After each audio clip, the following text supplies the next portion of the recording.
Welcome back sa House at Your Service. Ngayon naman, pag-uusapan natin ang layunin at saklaw ng Republic Act 12124 o ang Expanded Tertiary Education Equivalency and Accreditation Program or ETAP Act. Ano pa nga ba ang dapat nating malaman dito? Panoorin po natin ito.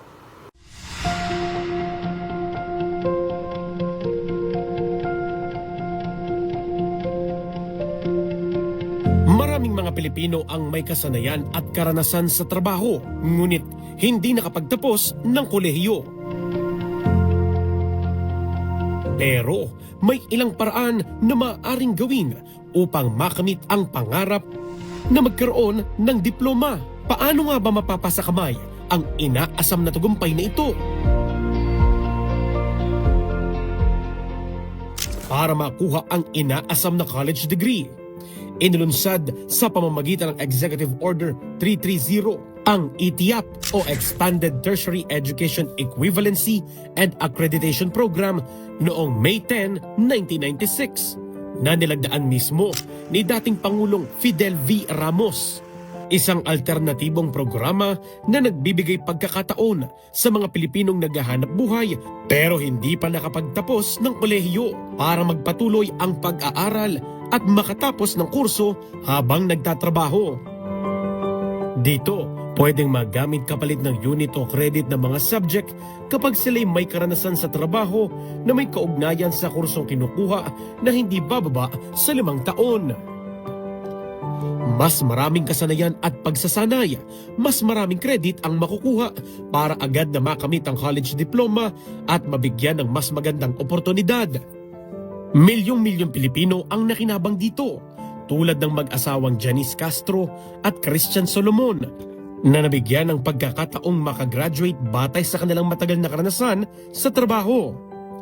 Nagsimula bilang salesman si Christian sa isang sikat na retail store, habang data encoder naman sa isang kumpanya sa Maynila si Janice.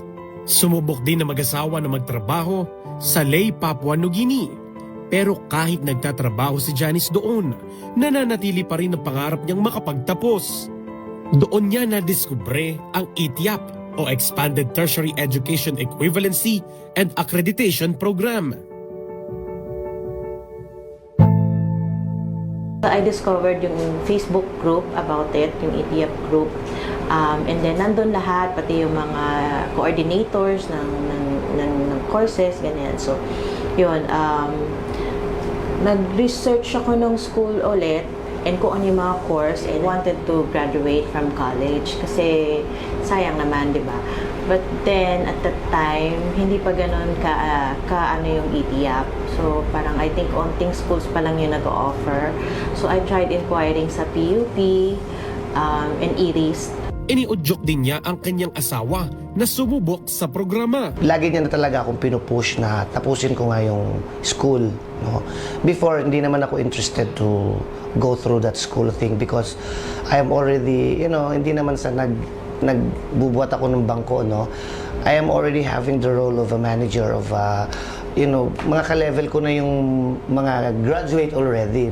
Upang ma-institutionalize ang programa, nilagdaan ni Pangulong Ferdinand R. Marcos Jr. noong March 3, 2025, ang Republic Act 12124 o Expanded Tertiary Education Equivalency and Accreditation Program Act.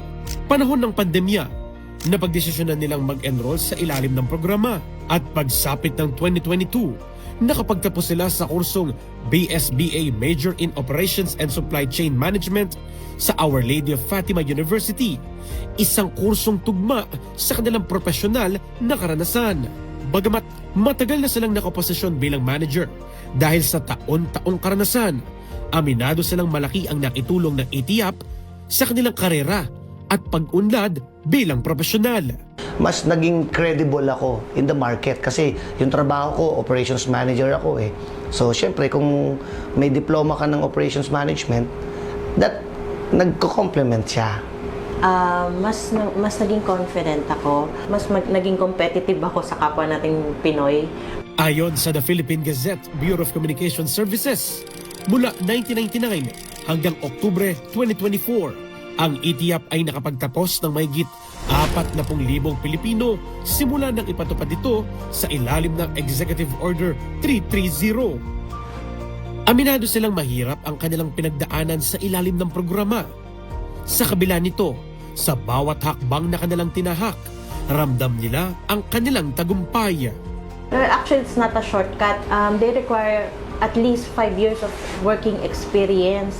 And also, some schools require panel interview. Hindi rin siya basta-basta na makakapasok ka, gano'n. Para kina Janice at Christian, ang diploma ay hindi lamang papel. Ito ay simbolo ng pangarap na natupad, karanasang kinilala at mas maliwanag na kinabukasan.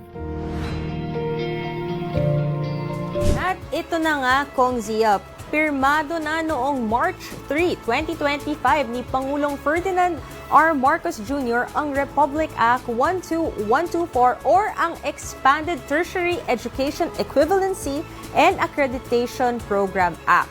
Through this, mas maraming Pilipino ang pwedeng makakuha na ng college diploma. Kasi Attorney Migs, kahit hindi sila nakatapos ng college, may pagkakataon pa rin silang makakuha ng degree sa tulong ng kanilang kaalaman at kakayahan.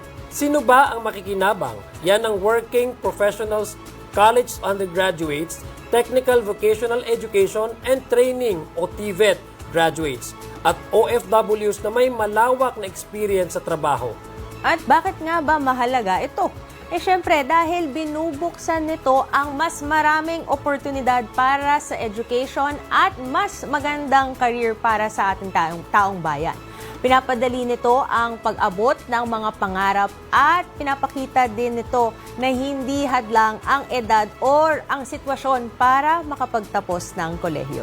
At sa batas na ito, mas maraming makakapagtapos, mas maraming makakapag-level up sa kanilang trabaho at mas mapapalawak ang pagkakaroon ng mas magandang kinabukasan para sa kanilang lahat. Kaya tandaan, mas mahalagang alamin ang bawat panukala at batas para sa ating mga karapatan. Dahil ang marunong, angat sa lahat. Huwag po kayong bibitiw. Magbabalik ang House at your service.